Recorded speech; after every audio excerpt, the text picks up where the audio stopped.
பகவத்கீதை பிரியர்களுக்கு என் அன்பு கலந்த வணக்கங்கள். ஸ்ரீ கிருஷ்ணா அர்ப்பணம். ஸ்ரீமத் பகவத்கீதையின் 5வது அத்தியாயம் சந்நியாச யோகம் 26வது ஸ்லோகத்தில் பகவான் என்ன சொல்கிறார்னா, வெறுப்பினுண்டு விடுபட்டு மனதை அடக்கி ஆத்ம ஞானம் அடையப்பட்ட சன்னியாசிகளுக்கு யாண்டு மோட்சம் உள்ளது. ஸ்ரீ கிருஷ்ணா அர்ப்பணம். வெறுப்பு எது மேலுமே விருப்பம் இருக்கக்கூடாது, வெறுக்கவும் கூடாது. உலகத்தில் தண்ணீர் தாமரை இலை மாதிரி நம்ம வாழ்க்கை உலகத்தில் வாழணும். யாரையும் அதிகமாக விரும்பவும் கூடாது, வெறுக்கவும் கூடாது. பற்றற்ற நிலையில் இருக்கணும். அப்படிப்பட்டவங்க என்னன்னாக்கா ஆத்ம ஞானம் கிடைக்கும். அவங்க தான் சன்னியாசி.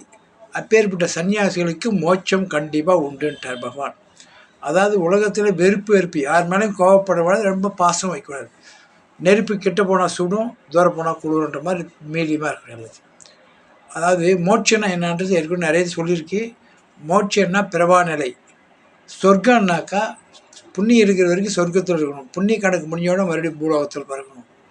அதேமாதிரி நரகம்னா பாவம் இருக்கிற வரைக்கும், கணக்கு முடிகிற வரைக்கும் நரகம், அதுக்கப்புறம் மறுபடியும் பிறக்கணும். இப்படி சொல்லிக்கிட்டே இருக்கும்.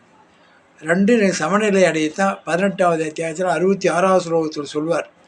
அந்த மோட்சம் தான் இது. அப்பேற்பட்ட மோட்சம் கிடைக்குன்னா அங்கே சொல்வார். அதில் எப்படி பற்றற்ற நிலை இருந்தாலும் மோட்சம் கிடைக்கின்றார். நிறைய வழி இருக்குது.